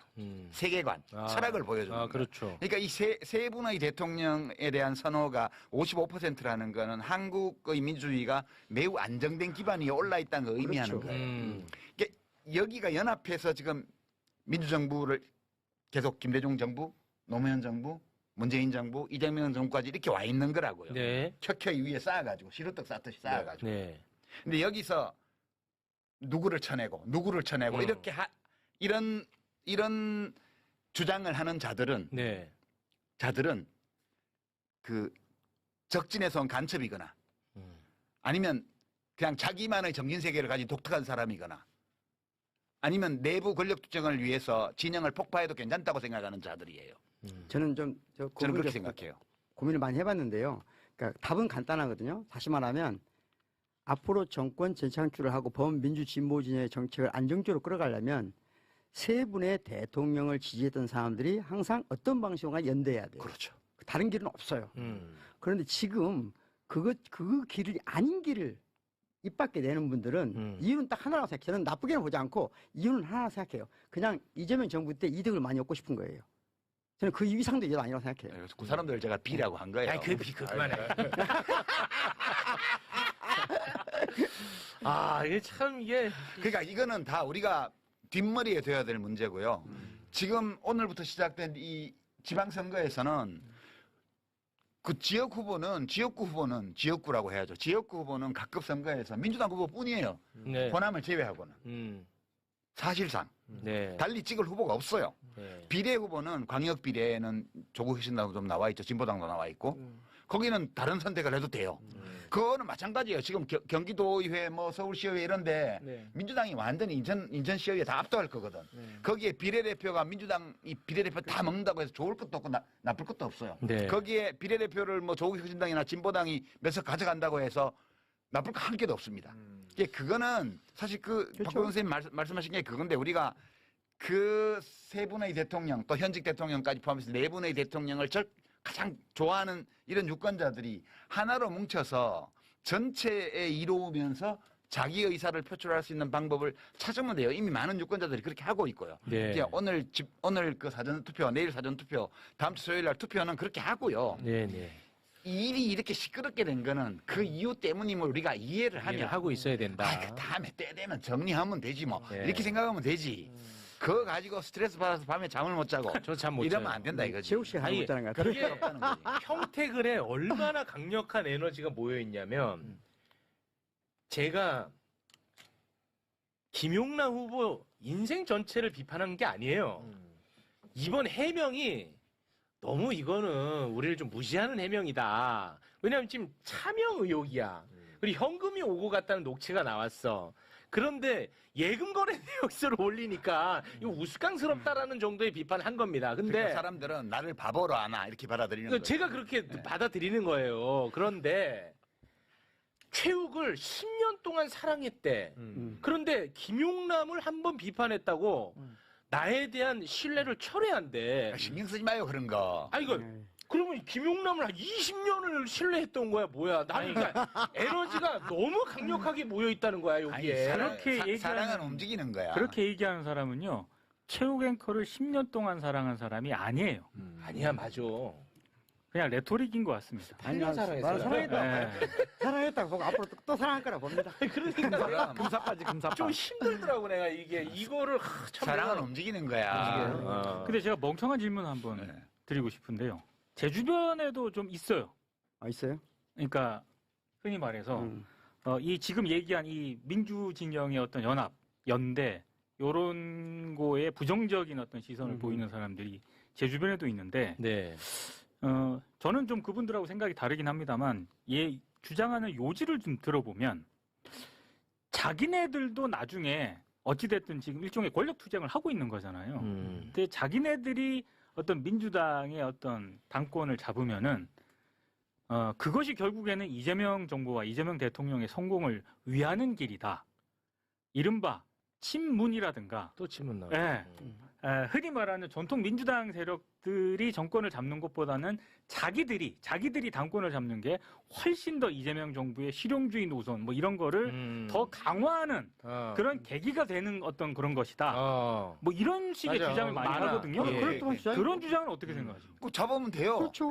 잡으라고. 그럴 그러니까 때 주장인데. 예, 정당 민주주의라는 거는 맞아. 내부에 그 경쟁을 다 열어놓은 거잖아요. 그렇죠, 그렇죠. 그러니까 내가 어떤 정치적인 욕구가 있다, 소망이 있다, 신념이 있다 이러면 따로 당을 만들든가 아니면 이미 있는 정당에 들어가서 주도권을 잡든가 원래 그렇게 하는 게 정답이에요. 네네. 그러니까 그렇게 하고 싶은 분들은 그렇게 하면 돼요. 그렇죠. 근데 문제는 그렇게 하지 말라는 게 아니고 어떤 방법으로 그렇게 하냐는 거예요. 이게 반칙, 저열한 방법 이런 걸로 이게 전체를 해치는 방식으로 이걸 하게 되면 네. 그런 의도를 가지고 그런 노력을 했다고 비난하는 게 아니고 그 사람들이 사용한 방식에 문제제기를 하는 거예요. 근데 한 가지는 저열한 방식을 쓴다는 게 문제고요. 두 번째는 뭐냐면은 예를 들면 김대중 대통령 시절에 김대중 대통령의 체제 안에서 권력을 차지했던 사람들이 그 다음 정부에서도 권력을 유지하려고 그래요. 그렇죠. 그것 때문에 왜곡시키는 거거든요. 그것 때문에 김대중 정부를 파괴시켜요. 똑같이 노무현 문재인 정부 시절에도 지금 친문 세력들이 일부 욕으로 먹거나 잘려나간 이유는 그 권력을 이재명 정부 때도 유지하려고 했기 때문에 문제가 된 거예요. 근데 친문 세력은 다 정리가 안 됐나요? 떨려나갔죠. 다시 말하면 존재하지 않아요. 다시 말하면 다 떨어져 나갔잖아. 심판 받았잖아. 노무현 못 받아들인 김대중 세력들은 대부분 떨어져 나갔어요. 그렇지. 그러니까 살아있는 분들 한 분밖에 안 계세요. 그 표현이 정확하겠다. 박지원 대표 빼놓고는 한 분 있어요. 그 표현이 정확하겠다. 나머지 사람들은 다 떨려 나갔어요. 똑같이 이재명을 못 받아들인 친문 세력들은 다 제거됐어요. 다 제거됐어요. 그 표현이 없어요. 정확해. 지난 이게 총선을 정확한 거예요. 통해서 다 날아갔어요. 그 표현이 정확한 것 그럼 같아요. 나중에 똑같거든요. 나중에도 누군가 데리고 오는 거 오겠죠. 그럼 또 같이 뭉쳐야 되잖아요. 그렇지. 근데 그걸 못 받으면 어떻게 되겠어요? 그렇게 되는 거예요. 그럼 또 이제 그 정리가 그래서 되겠죠. 저는 네 분의 대통령을 제발 좀 갈라서게 하지 말자. 그게 정서적으로 상처를 주냐. 네. 좋지 않은 방법이다. 근데 이게 왜 설득이 안 될까? 참. 안 되죠, 당연히. 적당히 하랍니다, 저보고. 역겹대요, 아니, 제가. 역겹대. 설득이 된다고 왜 안 되지라고 생각하면 자기가 괴로운 거야. 너무 원래 괴로워요. 설득이 안 돼요. 그렇지. 안 돼요? 되는 게 정상이야. 정상이에요? 그러니까 설득은 안 되지만 그래도 그 어떤 사안 문제에 대해서 거기에 관련돼 있는 의미 있는 정보, 그 정보에 대한 일리 있는 해석 이런 것들을 우리들 각자 그냥 얘기하는 거예요. 그렇죠. 얘기해서 그 중에 누군가가 네. 그 듣고 보니 그게 맞는 것 같아서 입장을 바꾸면 바꾸는 거고 네. 안 바꾸면 안 바꾸는 거예요. 네. 왜 남의 인생에 대해서 세계관에 대해서 왜 고통을 받아? 아니, 그러니까. 그거 최욱 씨 문제가 아니잖아. 아니, 제가 뭐 아주 큰 담론에 대한 설득을 얘기하는 게 아니고, 그러니까, 좀 아주 유치한 얘기 할게요. 그게 아니고 뭐냐면, 저는 이제 조블쇼로 프레이밍이 되어 있는데, 굳이 따지면 저는 김용남 후보랑 더 가깝지 않겠어요? 물론 가깝지도 않아요. 매번 쇼를 오랫동안 함께 해왔고. 그 조국보다 김용남이 훨씬 많이 출연했지 않나? 비교도 안 되죠. 아니, 조국 후보는요, 다시 한 번 말씀드리지만, 이게 2번 출연했는데, 석방 이후에는 한 번도 매불쇼에 나온 적이 없어요. 석방 이후에. 근데 이상하다. 내가 매불쇼 나와가지고 우리 이재명 대통령 출연분 빼고는 내가 출연한 수요 난장판에 1등부터 한 10몇 등까지 다 하고 있잖아. 다 전부예요. 근데 왜 유불쇼라고는 안 그래? 그러네. 단 한 번도 그거 못 들어본 것 같은데. 그건 좀 아주 일리 있는 서운하셨구나. 네. 조불쇼에 포함된 거 아니에요? 조불쇼에 포함돼. 그러네요. 예. 아니, 그리고 여러분이 만약에 저라면, 자, 여러분이 접니다. 체육은 뭐, 보면은, 평론가들이 체육은 어차피 돈밖에 모르니까 돈에 쫓아갈 거다. 얘는 조회수의 노예니까 조회수 쫓아갈 거다. 유시민은 책 팔아먹으려고 나오는 거다. 그거는 진짜 제가 정말 너무 화나는 네. 얘기고. 이제 그런단 말이에요. 그러면 여러분이 저라면 그 소수 정당이 뭐라고 조국 후보를 지지하겠습니까? 여러분이 저라면 할 이유가 없는 거예요. 저의 사적 욕망에 따라서도. 그리고 실제로 저는 뭐 조국 후보에 대해서 뭐 옹호하거나 지지하거나 그런 걸 표명한 적도 없고. 저는 예를 들면 이번 광주에 지방선거 할 때 저는 개인적으로 진보당을 지지할 생각이거든요. 그럼 저는 왜 엄청나게 욕해야 되잖아, 사람들이. 이거 안 해요. 진보당 할 수 있죠. 아니, 그러니까 이렇게 생각한단 말이에요. 근데 조국 딱 찍은다 그러면 아마 난리 날 거예요. 그건 큰일 납니다. 그래요? 네. 왜 그럴까, 사람들이. 예. 이것은 쉽게 말하면 너무 예민할 정도로 예민해요? 권력 투쟁하고 있는 거예요. 또 근데 그게 나쁘다고 생각하지 않아요. 그냥 그게 좀- 나쁘지 않아요? 그러는 거죠. 뭐 아니 왜냐면 오늘도 제가 보세요. 지금 준비한 이슈가 지금 부산 북구가 이거 오늘 재밌는 영상 많거든요.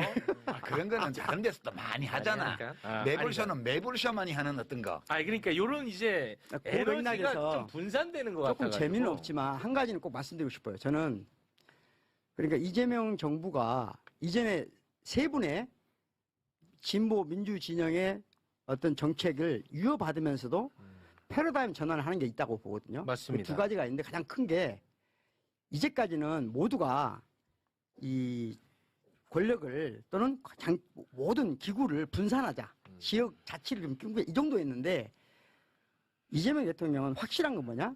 5특 3국이라는 건 제가 보기엔 패러다임 전환이거든요. 다시 말하면 1급 3특 아니에요? 5국 3특, 그러니까 1급 체계를 확실하게 전환시킬 수 있는 계기를 마련하겠다는 거예요. 이건 저는 그렇지. 엄청나게 높이 평가하는 편이에요. 네. 그런데 그 기회를 지금 호남이 가장 먼저 잡았다고 봐요, 저는. 어쨌든. 그러면 다른 지역도 이번 선거가 어떻게 이루어지냐에 따라서 이재명 정부 시절에 5급 3특으로 가는데 어느 정도 부합해서 갈 수 있냐 문제라고 보거든요. 저는 부산은 나름대로 저는 이번에 전주시 장관이 되면서 같이 갈 수 있다고 봐요. 네. 부울경은. 그러면 나머지가 문제거든요. 예를 들면 충청도도 지금 그 지지하는 후보들이 될 것 같으니까. 그럼 핵심은 두 군데인데 저는 그래서 대구 분들한테 진정을 호소하고 싶어요. 김부겸 김부겸. 이런 분들이 이번에 저는 돼서 대구 경북이 이재명 정부에서 처지지 않길 바랍니다. 혜택을 좀 진심으로. 받았으면 좋겠어. 혜택을 받길 바랍니다. 나 진짜 그래서 효능감 한번 느껴보고. 그렇죠. 진짜 그동안에 어떤 본인의 갇혀있는 생각이 좀 한번 트이는 기회가 됐으면 한번 좋겠어요. 그런 어렵겠지만 김부겸. 근데 지방선거는 저는 이제 약간 지금 저 선거 비평도 안 하고 그러는데 네. 제가 지난 한 10년 동안 계속 선거 때마다 선거 비평을 해왔는데 이번에 안 하잖아요. 네. 사실 이번 지방선거 늘 지방선거는 그렇지만 시장, 군수, 도지사 이런 거 뽑는 선거잖아요. 네. 그 잘못 뽑으면 자기들만 손해잖아. 그러니까 그러지 그러니까 않았으면 국회의원 선거는 어느 지역에서 잘못 왕창 뽑아놓으면 입법권을 중앙에서 모여서 행사할 때 나라를 엉뚱한 방향으로 끌고 갈 맞습니다. 위험이 있기 때문에 네네. 이게 그런 건데 네. 대구시장 잘못 뽑으면 지금 내란 피의자로 기소해 있는 사람 뽑았다. 그 대통령하고 협조도 안 되고 아무것도 안 됐다 그러면 대구 사람이 손해보는 거죠. 그러지 않았으면 좋겠어요. 그러니까 그것이 다른 데 영향을 별로 미치지 않아요. 그래서 저는 이걸 볼 때 김부겸 됐으면 좋겠어 이번에 라고 생각하면서도 안 되면 대구 사람 손해지. 못 그렇게 저는 생각을 해요. 못됐어. 그래서 한번 말씀해 주시라는 거예요. 아니 그런 거고 대구 사람, 대구 분들한테 제가 보기에는 저는 이제 광주 사람이지만 대구가 이번에 뭔가를 크게 손해 보는 방식으로 결정이 나면 너무 안타까울 것 같아요. 안 돼. 그래서 한 번 더 호소드리고 싶어요. 사실은 지금 민주당이 총력을 기울여서 대구를 어떻게든지 김부겸 전 총리를 당선시키는데 최선을 다해야 된다 보거든요. 네. 그래서 한번 꼭 그 말씀을. 근데 저는 이제 김부겸 후보는 그것보다 네. 승패야 뭐 알 수 없죠. 지금 딱 붙어 있다고 그렇죠. 그러니까 승패는 알 수 없는데 될 수도 있고 안 될 수도 있겠죠. 근데 이제 저는 김부겸 후보를 20살 때부터 알거든요. 엄청 제가 20살 때. 오랜 인연입니다. 제가 20살 때부터 알아요. 오. 그러니까 지금 일제강점기보다 더 오래 알아왔다고요, 지금. 오랜 인연이야. 근데 이제 어렸을 때 20대 때 알았던 김부겸이 이제 한 30년 동안 없어졌었거든. 그게 그 군포에서 어렵게 국회의원 되면서 네. 이 양반이 그렇게 호쾌한 양반인데 아주 조심성 많고 너무 신중한 사람으로 바뀌어버렸어. 말도 너무 눈치 봐가면서 하고. 그래서 제가 실망이야. 내가 알던 김부겸 형은 없어져 버렸어. 이렇게 생각하고 있었어요. 네. 근데 이번 대구에 출마한 거는 진짜 봉사하는 마음으로 마음 비우고 나오신 것 같아요. 맞아요. 이 언어가 이 거리에서 마이크 잡아서 하는 이 말이 네. 내가 20살 때 봤던 김부겸 형 오.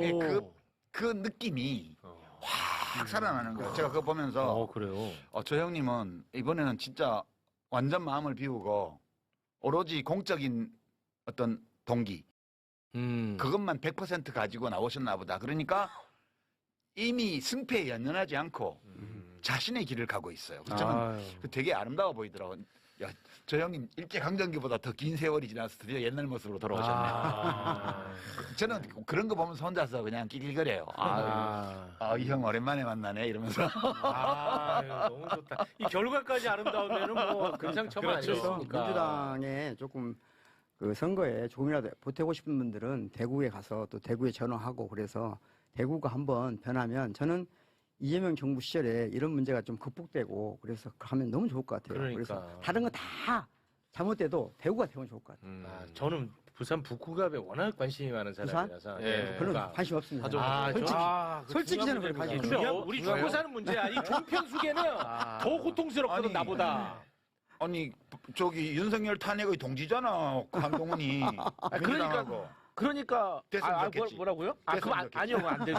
근데 받아주세요. 어제 TV 토론에서 고갑 보고 갈까요? 네, 요거 보고 가겠습니다. 한동훈 완전히 발렸던데. 네, 요거 보고 갔다. 와, 이걸 봐야 돼. 그거 보기 위해서 자. 많이 지금 네. 어려운 길을 왔네. 어려운 길을 왔다. 아니 하정우 후보를 너무 얕봤더라고. 알았어요. 천천히 갑니다. 우리 여러분도 평택에서 부산으로 좀 내려와 주세요.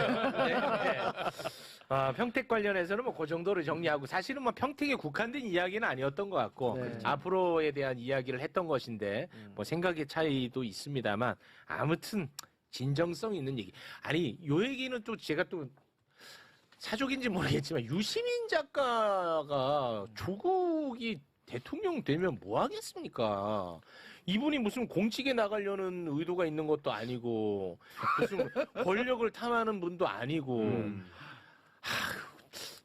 저만 너무 좀 편향적인가? 아니 어떤 사람들은 넌 많이 봐요. 제가 비평을 가끔 하지만 비평하고 나면 그 결과에 대해서 책임을 비평가로서 져야 되니까 사람들이 뭐라고 비평하는지를 보는데 뭐 이재명 대통령한테 되게 서운한 거 있나 봐요. 이런 식으로 말하는 인간들이 있더라고. 그러니까 보면서 정말. 참 이 세상은 넓고 인간은 다양하다.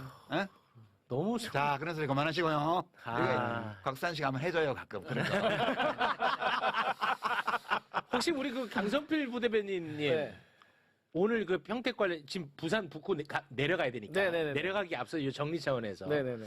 혹시 뭐 하고 싶었는데 못 하신 말씀 있으시면 좀 아니 뭐 저는 하여튼 그 조국 후보가 됐든 김영남 후보가 됐든 저는 유권자들이 서로의 어떤 마음을 통해 가지고 잘 결정하실 거라고 생각하고 그 네. 어떤 결과가 나오더라도 민주당은 그 결과에 대해서 책임지면 된다 그래 봅니다. 네, 알겠습니다. 자, 부산 북구갑으로 가겠습니다. 내려가는 거죠? 내려갑니다. 내려갑니다. 되게 오래 걸리네.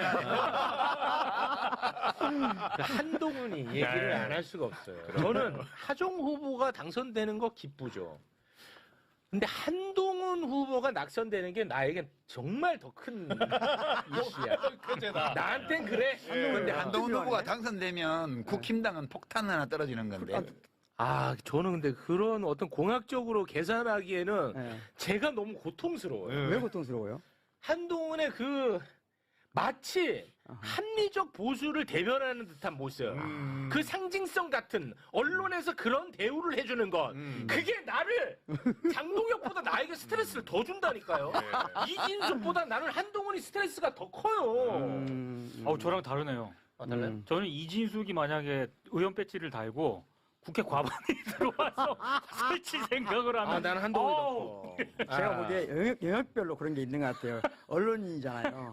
그러니까 그런 언론이 와서 그런 언론을 거쳐하는 것에 대해서 굉장히 큰 스트레스가 있는 것 같아요. 네, 자 그래서 한번 만나봅니다. 윤석열 같이 한동훈은요 권력을 잡는 거 그 자체만 이게 관심이 있고 그 목적을 위해서는 그 하위 개념 무슨 뭐 본인의 철학 뭐 이런 것들은 다 하위 개념으로 놓고 언제든지 바꿀 수 있는 사람이야. 네. 그게 아주 여실히 느껴지는데요. 한동훈은 박근혜 30년 구형했거든요. 네. 이 딱 나와 있잖아. 30년 구형했단 예. 말이야, 한동훈이가. 그런데 한동훈이는 표 좀 얻어보겠다고 네. 박근혜의 삶 자체가 존경스럽대. 이게 말이 돼? 야, 말이 돼? 30년을 구형한다는 건 뭐야, 검사 입장에서. 이런 사람은 쓰레기라는 거야. 이 격리시켜야 된다는 거야, 30년간. 그렇죠. 근데 삶을 존경한대. 그거 잠깐 보겠습니다. 전 박 전 대통령의 인품과 그동안의 삶을 존경합니다. 존중하고요. 박 대통령께서 여러 가지 생각을 하고 판단하신 것이기 때문에 제가 존중합니다. 와 이게 가능하냐 이겁니다. 인품까지 들어갔구나. 인품까지. 근데 저 삶의 궤적. 발언의 문제는 뭐냐면 네. 상당히 앞뒤가 다르고 논리가 안 맞는 게 자 저러한 저 발언에 대해서 박민식 후보가 지적을 합니다. 아 네가 30년 구형했잖아. 요거 준비돼 있어. 아 그랬구나. 이거 재밌어. 철자구나. 거기까지 가기 전에 잠깐만. 그러면서 네. 30년 구형을 윤석열에게 떠넘기고 박민식을 비판해. 네. 뭐라고 비판하냐? 그러니까 비판하거든 아무튼. 네. 근데 윤석열하고 박민식을 비판하거든. 그런데 자아 비판 같이 보여. 나한텐 그래. 네. 내용이 딱 지 얘기야. 그거 잠깐 보겠습니다. 박민식 후보는 그 30년 구형을 결정했던 윤석열 대통령을 대통령으로 만들기 위해서 나섰던 사람이고 너잖아. 그리고 그 다음에 거기서 장관 자리 했던 사람이고 너잖아. 그 이후에는 윤어게인 하면서 탄핵 때 윤석열 대통령 돌아와야 한다라고 계속 지금까지도 윤어게인 주장하는 사람입니다. 그런데 지금 윤석열 대통령이 구형한 30년을 너잖아. 저한테 뒤집어 씌우고 그리고 자기가 그렇게 물고 빨았던 윤석열 너잖아. 대통령이 했던 30년을 그렇게 얘기한다고요? 그러네. 너잖아. 근데 아니 저거- 그래 안 그래? 너잖아. 저거는요. 진짜 지금 윤석열에게 30년을 구형했다고 한 거잖아요. 네. 근데 당시 언론 보도를 보면은 한동훈이 구형했다라는 보도가 많아요. 그러니까 그건 팩트인 것 같아요. 근데 이제 윤석열한테 구형을 했다라고 사실과 다른 얘기를 했거든요. 윤석열이 네. 결정했다는 거죠. 아니, 아니 지금은 구형했다라고 얘기를 했습니다. 그러니까 중요한 거는 30년을 윤석열이 구형을 하든 그 목소리로 구형을 하든 한동훈이 하든 그건 중요한 게 아니에요. 자기가 검사로서 수사해보고 조사해보니까 이 사람 나쁜 사람이네라고 판단을 했으면 그 수사팀의 의견에 동의한 거예요. 그렇습니다. 그럼 끝나는 거지. 뭐 네가 얘기하나 내가 얘기하나 뭐가 달라지냐 이거예요. 맞습니다. 그리고 너무 욕하지 마요. 스스로가 그네들 술만 해봐. 아니 그리고 스스로가 대선 후보가 되겠다는 사람이 구질구질하다, 물고 빨고 이런 짜치다. 표현 쓰는 게 맞아요. 정확합니다. 맞아요. 그 민중의 언어로 해보려고 노력하는 걸 가지고. 괜찮아. 다음에 또 그. 아니, 다- 제가 너무 포용력이 없네요. 그럼 아니. 그 조희대가 이재명 대통령에게 공직선거법 그 위반 네. 허위사실 공표죄 네. 파기환송했잖아요. 그렇습니다. 그 기준을 갖다가 만약에 이제 저게 공직선거법상 허위사실 유포로 기소가 돼가지고 재판을 했을 때 그 잣대를 한동훈에게 들이대지 않습니까? 저 걸려요 저거. 그렇습니다. 네. 예. 자, 그럼 이제 토론회 한번 보겠습니다. 토론회. 예. 한동훈이는 아마 이렇게 생각했을 겁니다. 나의 깐족 기술로 하정우 얘 정도는 그냥 아주 박살 낼 수 있다. 나경원 울면서 간 거 맞지? 맞지? 아마 진짜 그렇게 생각하고 왔을 거고 너무너무 설렜을 거야. 오는 길이 막. 오는 길이. 그런데 이게 웬걸? 웬걸? 정치 초보인데 이거 되치기를 해버리네. 박살이 납니다요. 함께 보겠습니다. 공소 취소 찬성하십니까? 반대하십니까? 여기가 검사 취조실입니까? 좋았다. 왜 예스 오라 노로 물으십니까? 그럼 그러니까 검사 습관 못 버렸다는 얘기 하는 거 아니에요? 하지만 제 주도권이니까. 그러니까 그러면 그 예스와 노가 아니라 그럼 답을 해주시죠.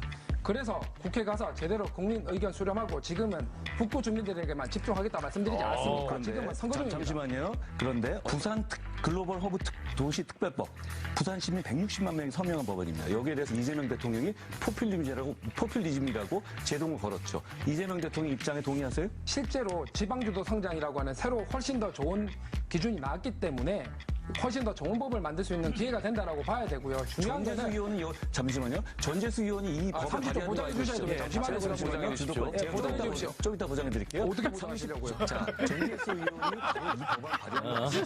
공대야 공대. 좋은 기회가 있으면 더 좋은 법안을 만드는 게 당연한 맛이야. 거고요. 기본적으로 더 좋은 법안을 만들겠다는데 오히려 왜 반대를 하십니까? 저 제가 가서 더 좋은 법안을 만들겠다는 되고 얘기는 있습니다. 30초 보장해 주십시오. 하 후보님은 이재명 대통령이 얘기하는 거에서 하나도 어떤 반기를 못 드시네요. 앞으로도 그럴 겁니까?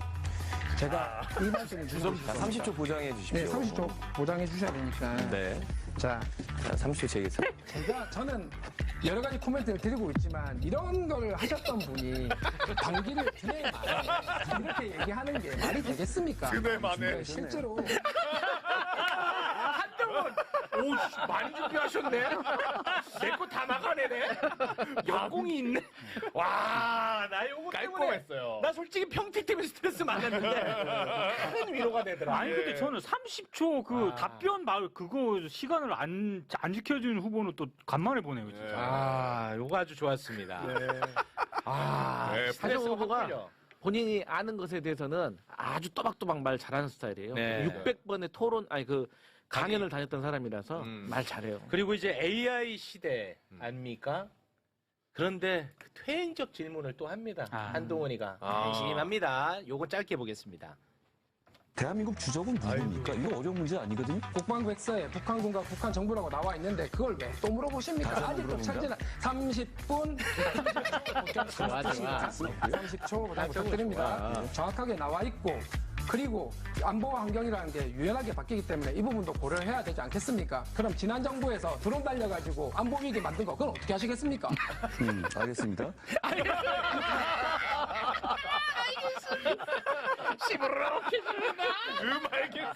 알겠습니다. 내가 듣던 거랑 많이 다르네.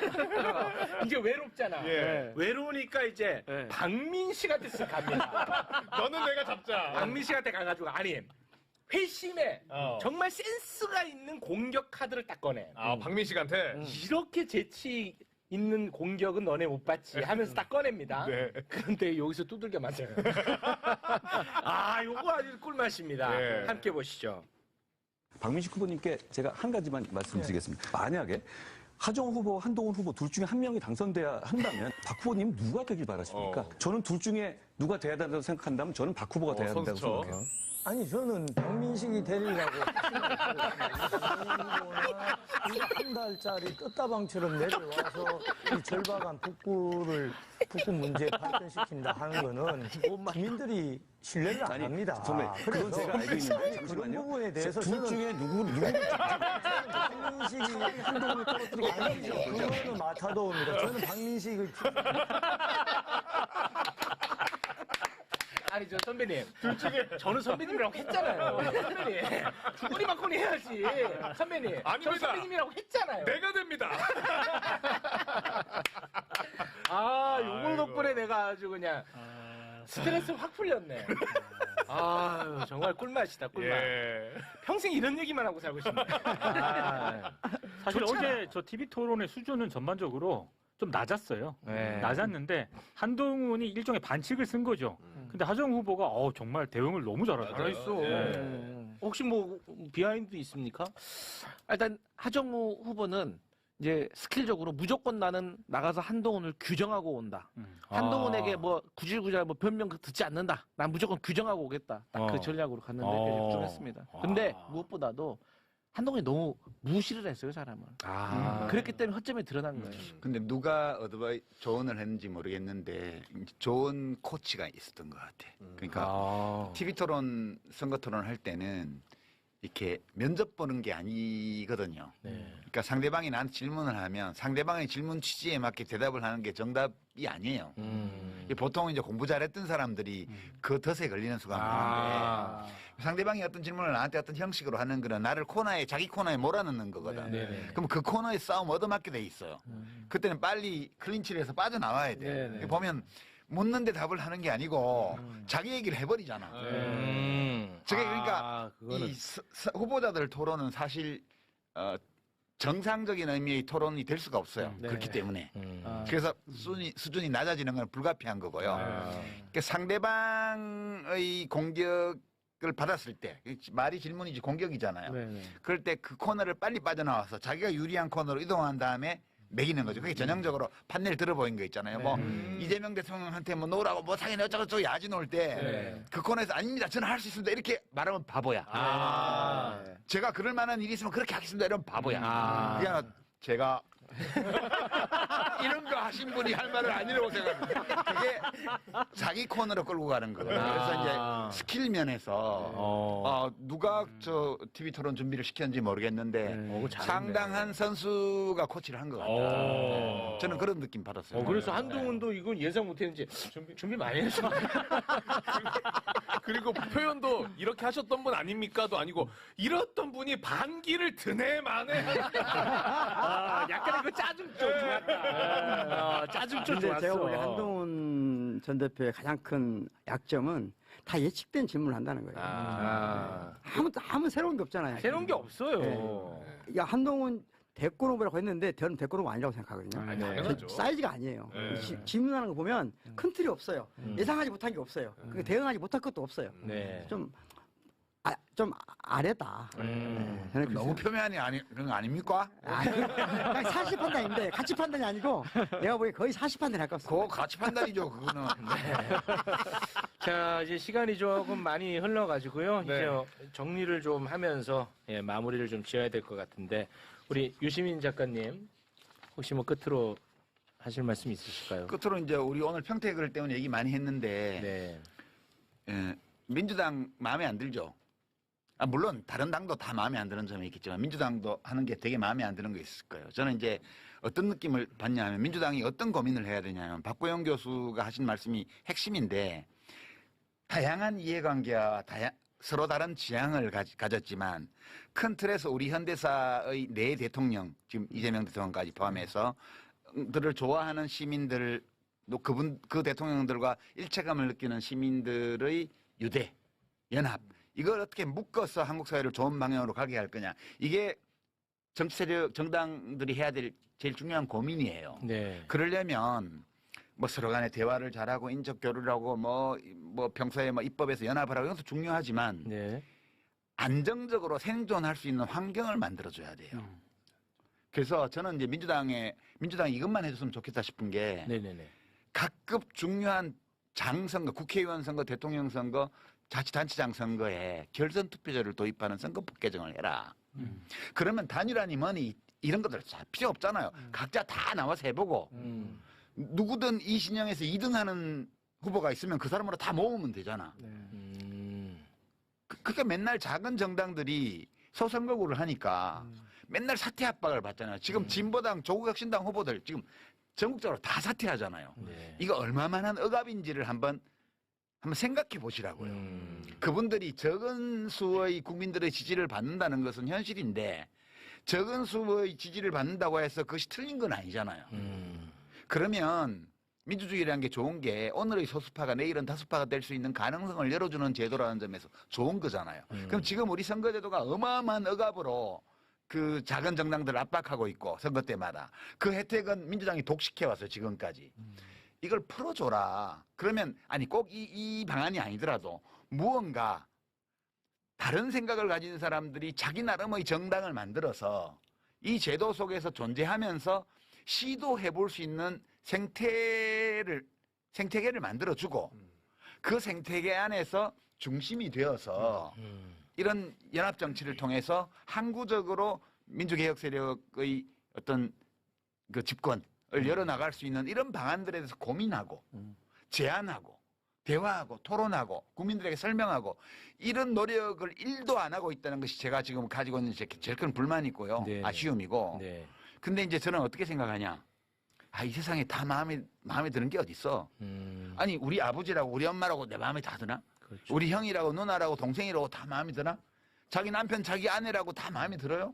아니잖아요. 이 세상에는 100% 내 마음에 딱 드는 건 없다고. 그러니까 민주당도 내가 뭐 전반적으로 지지하는 정당이긴 한데 모든 면에서 나한테 내가 보기에 다 줄 수는 없다는 거예요. 그런 욕심. 네. 그러니까 뭔가 내 생각과 다르고 내 기대에 못 미친다고 해가지고 버리지 말라는 거예요. 그게 그런 게 정상이다. 그게 이 세상은 원래 그런 거다. 그렇게 해서 그거 있는 그대로 받아주고요. 그 대신에 지금 책임이 큰 당이기 때문에 그 당에 대해서는 이런 거 좀 해줬으면 좋겠어라고 요구도 하고. 그다음에 당원인 경우에는 당의 지도자가 되려는 분들에게 그런 요구도 좀 하고. 이렇게 해서 사실 지금 국힘당이 거의 극우 정당으로 지금 짜부러들고 있기 때문에 민주당이 얼마나 잘하냐에 대한민국 얼마나 잘 되냐가 거의 다 90% 걸려 있습니다. 맞아. 그러니까 그냥 민주당의 문제가 아니고 민주당이 이 어떤 문제를 어떻게 하느냐가 대한민국 어떻게 되느냐를 그냥 결정하는 거예요. 그렇기 때문에 저는 민주당에서 정치하시는 분들이 좀 책임성 있는 태도로 했으면 좋겠어요. 네. 그냥 국회의원 자기 좀 안 되면 어때? 한번 했으면 됐지. 아, 그렇게 생각하는 사람은 없어요. 그런 얘기는 하나만 한 얘기야. 그렇게 생각하는 사람 없어. 그거는. 그렇게 생각하고 해야 국회의원 오래 한다고. 생각하고 그거 해야. 없어. 네. 그런 소망은 좀 말씀드리고 싶네. 아직 안 달아본 분한테 좀 민망하긴 한데. 아니, 근데 저도 뭐 결선 투표도 좋고 원래 저도 중대선거구 이런 거 되게 바뀌어야 된다고 생각합니다. 시인들은 무조건 좋아하죠, 사실. 신임자 누군데요? 네. 아, 신인. 제가 여기 있는 왜 신임 얘기하세요? 신인. 아, 신임. 신인들을 아직 국회의원이 아닌 분들. 신인. 아, 내가 버젓이 있는데 신임 얘기할 줄 알았잖아. 강성필이 신인규를 라이벌로 생각했다는 것이 부지불식간에 드러나 버렸어. 아직 현직이 없는 네. 분들한테는 네. 대선 투표에 있는 게 좋죠. 네. 그럼요. 네. 네. 그러니까 뭐 저희 민주당이 이번 선거 잘 치르고 그냥 당에서도 결선 투표 하잖아. 당 네, 쪽이 그렇죠. 후보 뽑을 때. 네, 그냥 자기 당에서는 하면서 좋은 거를 왜 공직선거에는 안 하는 거야? 그렇죠. 네, 해야죠. 전체적으로. 저는 이제 조금 다른 얘기를 하고 싶어요. 아까 유시민 작가님이 하신 말씀에 대부분 동의하고 또 그런 면에서 우리가 심사숙고해야 되는데 아까 그 이야기 중에 약간 엉뚱한 얘기지만 논점이 이탈될까봐 말 안 한 강승필 우리 선생님께서 부대표님께서 말씀하신 10대 20대 관련된 문제인데요. 지금 무엇보다도 중요한 게 교육 체계의 변화거든요. 네. 그런데 지금 이번 선거에 시도 교육감 선거를 하는데 그렇습니다. 참 무엇이 쟁점인지 무엇이 차이인지조차 모르고 있어요. 없어요. 누군지도 몰라요. 누군지도 몰라요. 네. 사실은 우리 미디어들이 좀 책임감 가졌으면 좋겠어요. 그건 좀 안타까워. 저도 매우 안타깝게 생각합니다. 네, 그래서 저는 개인적으로는 어떤 기준이 없는데 네. 그럼에도 불구하고 누가 진보 후보인지는 알아야 되잖아요. 몰라요. 그래서 그 기준이 없거든요. 어떤 경우가 문제냐면은 나는 옛날에 운동했어. 그러면 진보인가요? 막 이렇게 주장하는 게 많거든요. 그래서 그러다 보니까 저는 개인적으로는 그래도 선거가 중요하고 비교적 민주 진보 진영이 절차를 통해서 대표 후보로 나온 사람들을 찾아보자. 그 정도 노력을 하자. 네. 그 정도 노력을 해야 이분들이 와서 학교를 조금이라도 낫게 한다. 저는 지금 현재 민주 진보 진영의 좋은 운동장이 10년 후에는 반대로 바뀐다고 보거든요. 이거 지금 진보 교육감 문제 선거 그냥 별거 아닌 걸 생각하면 큰일 난다. 큰일 나. 우리 미래야. 그래서 저는 개인적으로는 이건 반드시 정당으로 들어와야 된다는 생각 갖고 있어요. 갖고 있는데 그건 나중 얘기고 네, 네. 우선은 어쨌든 범민주 진보 시민들이 이러저런 절차를 통해서 합의 추대한 사람들을 진보 진영으로 믿자. 네. 그리고 그분들을 좀 누군지는 모르지만 찾아보자. 선거하기 전에 그런 알겠습니다. 제안을 드리고 싶습니다. 네. 아침에 뉴스공장에서 캡처해갖고 엄청 돌리더라고. 아침에 잔인하고 못 들었습니다. 알겠습니다. 자, 우리 민동기 기자님도 끝으로 어떤 말씀이든지 다 가능합니다. 사전 투표하고 왔고요. 아유, 고생하셨습니다. 생각보다 많은 분들이 줄을 서 계셨습니다. 고맙습니다. 내일까지 하시니까 사전 투표 꼭 많이 해줬으면 좋겠습니다. 네, 지금 보니까 8.15% 투표를 또 하셨네요. 고맙습니다. 자, 그러면 오늘은 여기에서 좀 마무리를 짓도록 하겠습니다. 그래도 또 뭐 이렇게 얘기하고 나니까 좀 몰라. 또 방송 끝나고 나면 또 모르겠지만 난 좀 낫네. 네. 좀 낫다 나는. 아니 다 극우 정당이 집권하고 뭐 제1야당하고 하는 가운데 대한민국이 이만큼 왔잖아. 네, 아니 우리 잘해 왔다고. 맞아요. 그런 조건에서도 앞으로도 네. 잘해 갈 거고. 그러니까 속상하는 일이 있더라도 너무 비관하지는 말고 네. 화나는 일이 있더라도 너무 화내지는 말고 그냥 네. 그런가 보다. 그렇게 얘기하고 이제 좀 나. 가야지 뭐. 알겠습니다. 굉장히 의미 있는 시간이었습니다. 예, 잘 될 거예요 지방선거. 우리 이번에. 최욱 앵커만 조금 이제 네. 덜 징징. 너무 욱하더라고 요새.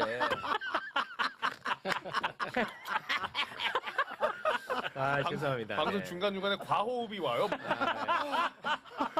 아닙니다.